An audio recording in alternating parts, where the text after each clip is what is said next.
Hello and welcome to New Super Mario Bros. 2. Yeah, as you can clearly tell, we're gonna be playing this. I've already played quite a bit ago, DS and then Wii. So let's go again. I already have a save file where I just kind of try to play the game a little, and I accidentally rocketed through the entire game, through the special worlds, only destroyed one castle, and then I kinda got bored. So yeah. Interestingly enough, on the capture, I can see some almost like dithering in the background.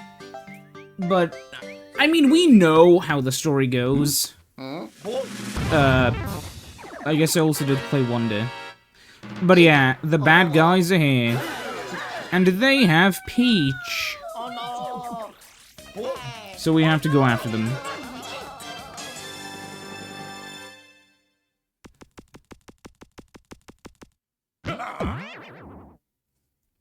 Okay, yeah, World 1-1.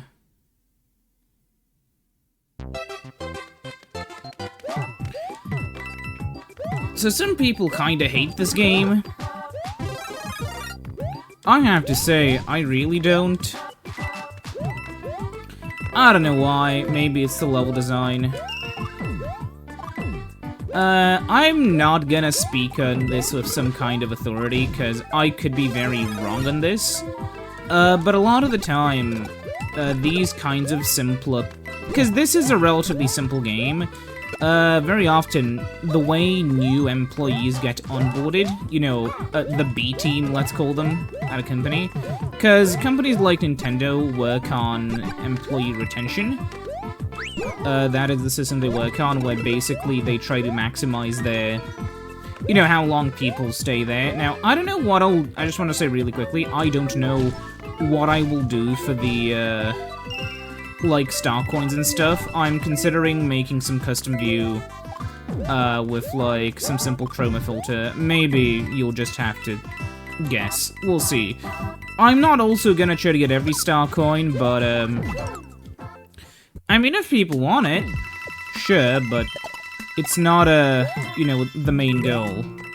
Anyways, what I was gonna say is, I feel like these, especially this game, or like, you know, the smaller games are made by, like, sorta, let's call them starter projects by, you know, the beginning team. You know, to get familiar with the project. Plus, I mean, they're still well-made games. They often still have, like, you know, a really good lead. It's just that the developers have a simple project to learn. Because every company does stuff differently internally. Like, there are company practices with how code is done, how documentation is done, that sort of stuff. And that doesn't really transfer from company to company. Not that much, really. So I wouldn't be surprised if this was one of those B-team games. Another thing which I do like, though, about this game is... all that. Fuck. Although a thing which I find a little interesting has to be the way that, some features in Mario Bros. Wii aren't present in, you know, Mario Bros. 2. Like, if I hit L or R, nothing happens. There's no twirl. And, that's always been, like, a little bit interesting, at least.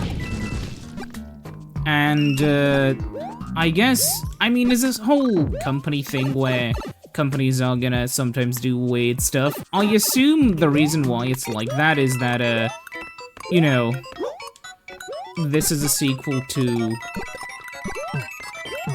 You know, this is a sequel to the DS game, not to the Wii one, you know? And because of that, Nintendo was like, yeah, we don't need to do that, you know? Cause, maybe, yeah. That's what I would assume happened, but we don't know. Always take my theorization about what companies do. Theorizing theories, I don't know. Always take it with maybe, like, a bowl of salt. Anyways, yeah, this is another thing I like. It's this, where you put a bunch of stuff in there, and you get a Mega Mushroom. Though I have to say, I don't I don't feel like this is very well utilized. Or cool. That pipe is 10 out of 10. Yeah. Okay. Wait. You need to hit it. Yeah, baby. The reason why you need to do this is because otherwise it would fall underneath and you wouldn't get to pick it up. I like that. The game's volume?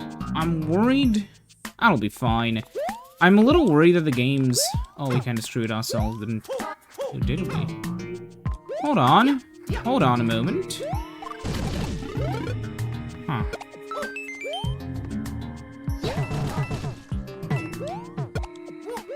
And then... Hit it here. Yeah. Hold on.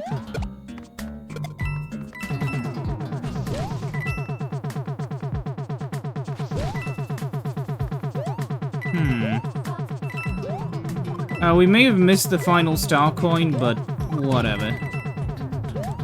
Let's head up. I don't know where it is, but yeah. Yeah.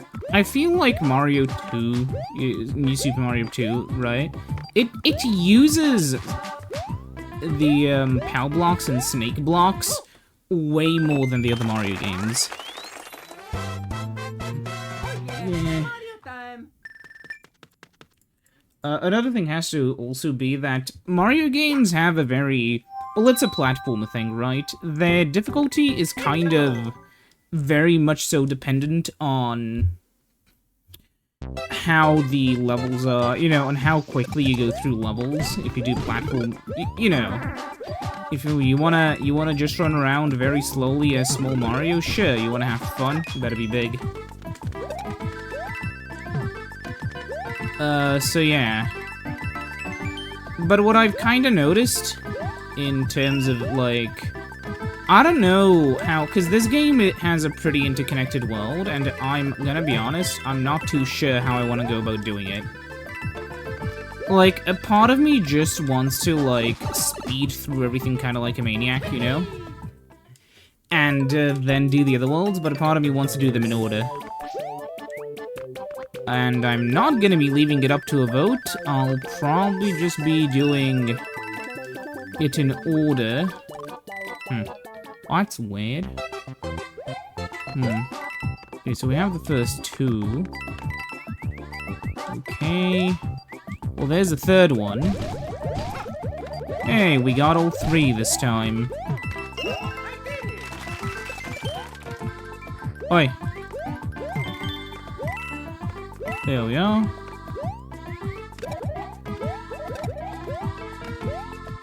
Correct me if I'm wrong, but don't we only get the funny new power-up? The funny new power-up is this overpowered golden fire flower. Spoiler alert, I tried it on the final Bowser. It kills him in one hit. It's, a little bit underwhelming. You would think such a cool power-up would need to be balanced out by something, and it's that, after you use it in one level, if you use it in the next level, it becomes... You gotta be kidding me. It becomes a normal flower. And, that kind of really devalues it, because it's the sort of thing where you don't have a power-up, you know, stockpile like you do in Wii or U. Instead, you know, you have what's in your main power-up and what's in your reserve on the bottom screen, which kind of incentivizes you to only go to mushroom houses when you either need to save the game, or when you need, you know, or when you genuinely need some whatever the fucks. Okay, so this one's, interesting. Ooh, we got everything here. That's nice. I guess we'll unlock the... Whew! That was scary. I guess we'll unlock the secret path first. Yeah, but, we're not gonna be going down it immediately.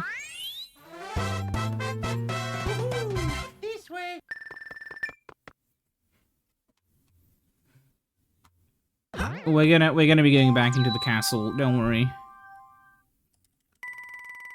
One thing with Sure game, I think whenever you beat a castle, it lets you save your game, so if you're really that... Or, like, after you finish the game, it just lets you save. Which is a nice gesture, because it'd be kind of annoying to continuously have to beat the first castle if you know, run around a bit and then save. I mean, there are quick saves which you can do, which basically let you, you know, come back whenever you know, they're not real saves, they're just temporary or whatever, but I feel that system kinda sucks. I mean, I understand the argument that it would make the game even easier if you would just reload the level, but... It's Mario. It's already really easy, I mean, come on. Okay, hold on. I have a theory.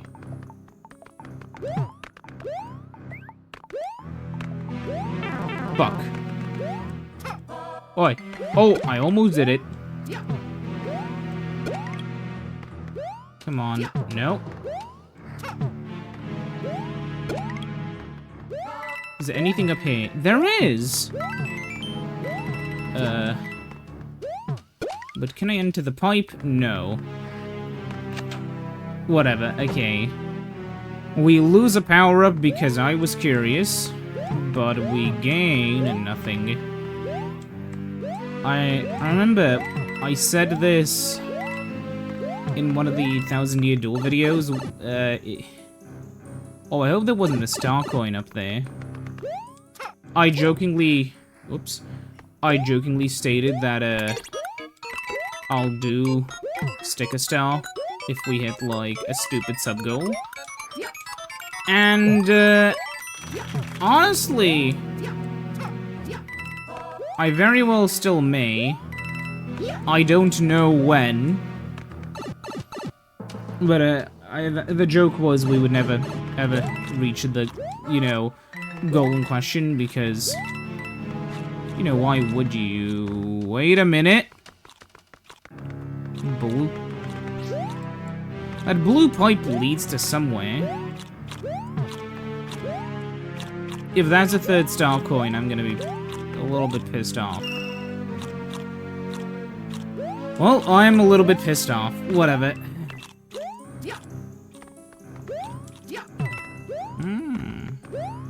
Spoiler alert, whenever you're somewhere here, there's always a power-up. Almost always, I guess. Whatever. Who's the first boss? Is it Reznor? I know they put Reznor, yeah, back into the game. I think that's the name. The issue with Reznor is that you just have to stand. It was a cool one-time boss.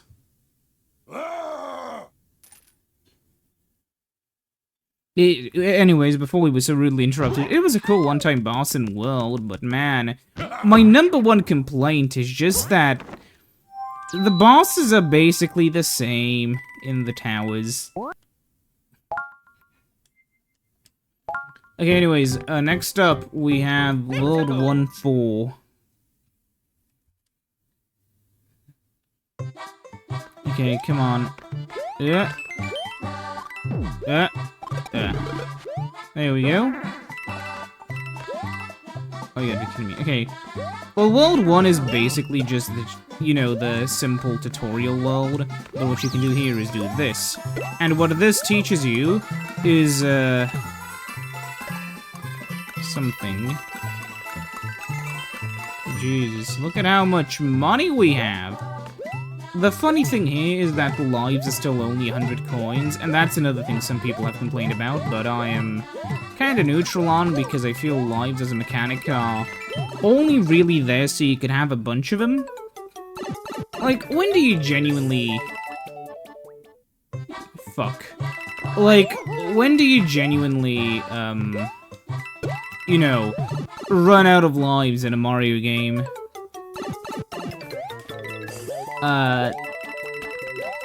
Not very often, it seems, because I mean, the question of why lives are still in the game has been something which people have asked themselves a lot. Rayman Origins and Legends straight up, you know, don't have lives. And yeah, I know what you're gonna say. You only really seem to be shilling those two Ubisoft games. Yeah, I know. The amount of people who I've mentioned who just replied with, but isn't Ubisoft a bad game company? First of all, game company, sure. But the developers who work on the games are not, you know, the company. Yeah, sure, the company probably has a lot of abhorrent business practices. Most of them do, spoiler alert. But, you know... oh, you gotta be kidding me. Ha! And you thought I was bad at the game.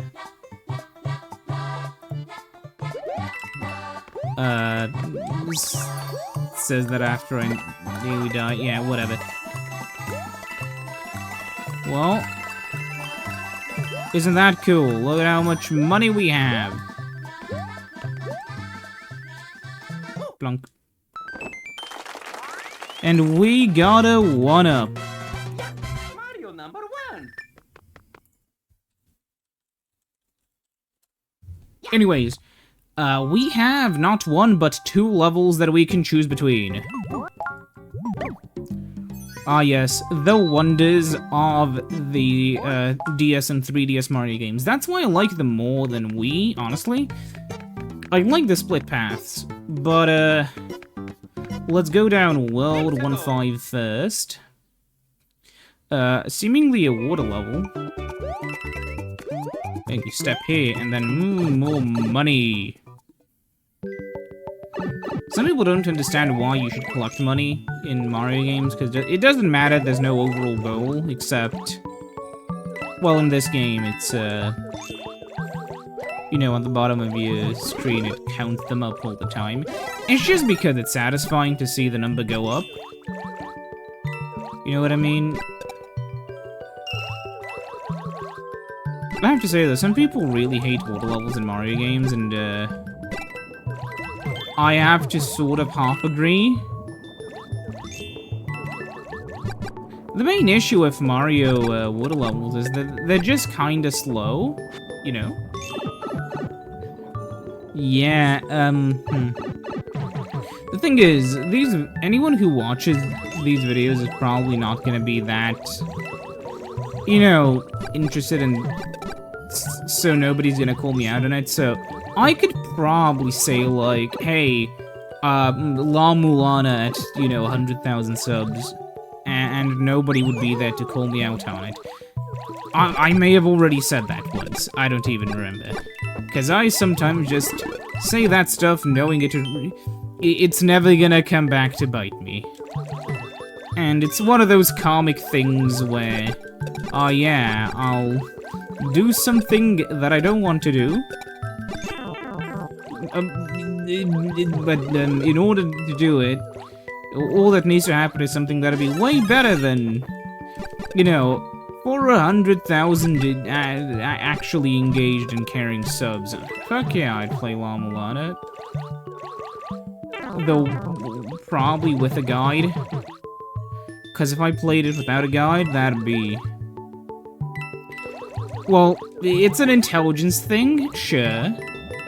And I wouldn't call myself particularly stupid in terms of figuring out what I'm supposed to do. Most of the time. Oh my god, you can run through walls, really?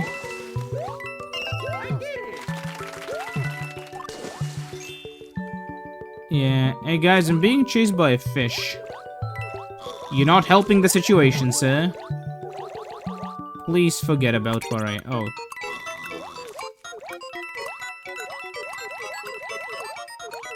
Ooh.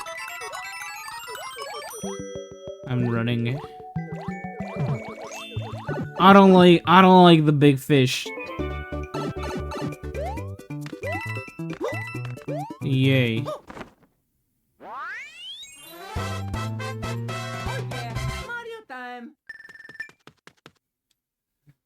You know, it is kind of funny. So like, back in the day, right? The PSP was pretty fucking popular, like 80 million units sold. The DS was hugely popular, right? Fucking 150 million or whatever. And I know units sold aren't everything, but they kind of are when we're talking about popularity, right? And then, like, I forget how many units the 3DS sold, but it was still, like, I think it was a bit less than the PSP. I could check that, but that would require me pausing the game. But yeah, the PS Vita sold like 15 mil, and it's kind of funny. There was so many articles about how, you know, the PS Vita was gonna destroy the, you know, Nintendo DS because it's so much faster.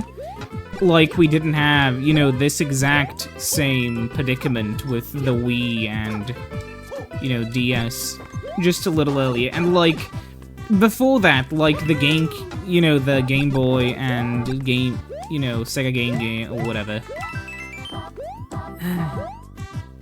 And the reason why the Vita failed was kind of funny. I may make a video on this one day, but it's a little bit too depressing to care. But it's basically... Oh my god, really? Okay, we're safe. Oh. I thought that was like a really funny cool secret, but no. Anyways, yeah. The issue I kind of run into with the Vita is that the reasons for its failure are just kind of depressing. Like... the issue was that it kind of had this, let's call it B-tier developer problem, where the people working on Vita games were not like the A-team of a company, they were the B-team. Which means, like, you know, still competent developers, sure. Just maybe not as oh, you gotta be kidding me. You know, maybe... just not as competent as some of the other developers or whatever. So the games would only be, you know, good and not really good.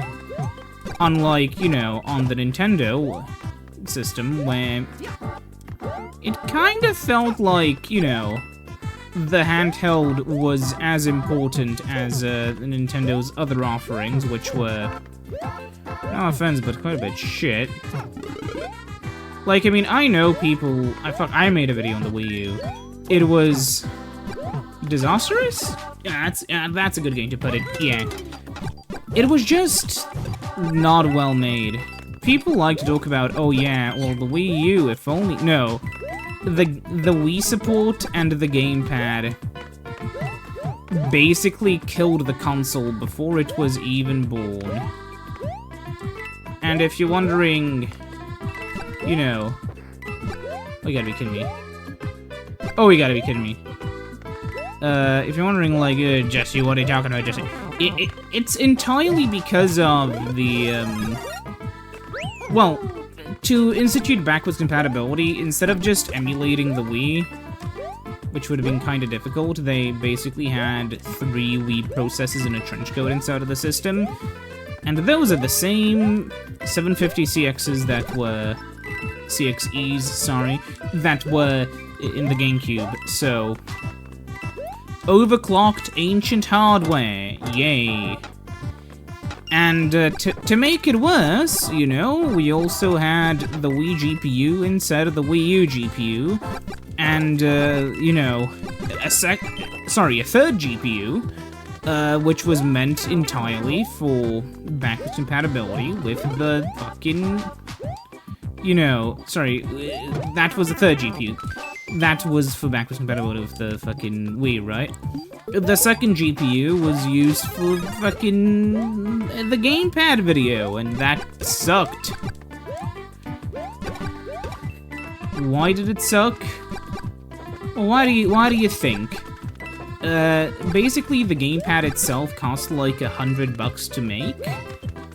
But what people fail to consider is also how much it cost for the extra components to be put into the Wii U so it could handle the gamepad. Because the gamepad isn't a normal controller. You would probably save like $150 by just removing the Wii compatibility like, $150, but, you know, removing the NAND flash, removing the Wii compatibility, and removing the stupid-ass gamepad support, and replacing it with, like, a Wii U Pro Controller with, you know, rumble and gyro. Okay, I'm back. It's just, you could have saved 150 doubloons if you just removed the NAND flash, the stupid-ass gamepad, you know, replace it with a Wii Pro Controller with gyro and rumble, blah blah, whatever. And the thing is that you could then, I mean, you would need onboard storage. That's why we're removing the NAND flash. And you could spend, like, just... Well, first of all, you would need a better processor, because you would also be replacing that with something that wasn't a shit. In my video, I propose we use an AMD SoC that wouldn't be that much more expensive, because then we would just be making one chip in one factory, and that would lower our production costs. But basically, yeah, we would just have... Instead of having the Wii U, we would have a slower PlayStation 3.5 with, you know, Mario on it. And that does sound kinda stupid, but the Wii U was stupider. And we could also just have, like, a 500 gig hard drive and, you know, 4 and not 8 gigs of RAM. For the low price of, like, $250. And, yeah. That's kinda the funny part. AMD just could have saved the Wii U if they also made the CPU. And not just the GPU. I know for a fact you can go up there. I don't, I'm lying. But it just seems like the perfect place to hide something, right? Oh my god. Let's... Okay, this is... I'm gonna have to put it... Okay. No, no. Okay, again. No. Listen. I am many things and one of them is very stubborn. Let's go on. Come on. Buddy, wake up. There we are. Wait a minute. See that? Fuck. No! Oh, I thought I could climb up on him. Yeah. Well, that's weird. We already have all the... We have all three of the thingamages, so... I don't know where we were supposed to be going, but yeah. Okay, anyways. Oh, Mr. I forgot your name. Roy Cooper. I don't like this guy. The walls kind of close in. And then he very slowly goes into his shell.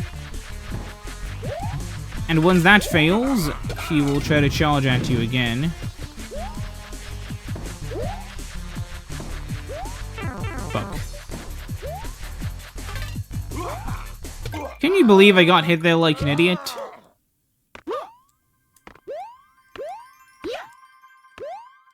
Oi.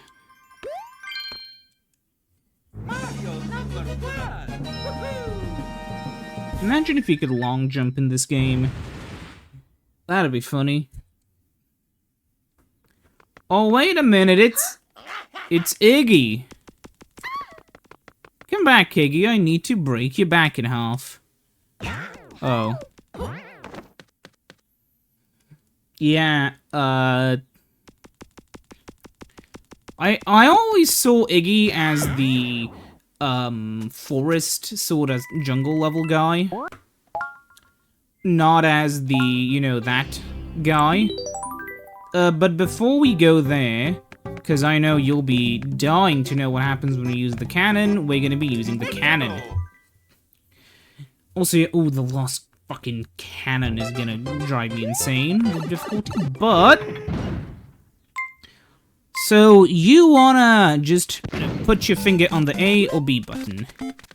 And, yeah, if you have any power-ups, chances are you'll be not having them by the end. Yeah, so this is an auto level. It's kind of neat. The first one's easy. The second and third one, not so much. But yeah, we've made our way into World Mushroom. These are some of the best worlds in the game, apparently. Yeah, but we're not gonna be, you know, doing stuff here. We'll be doing stuff in the desert world. I'll see you then. Goodbye.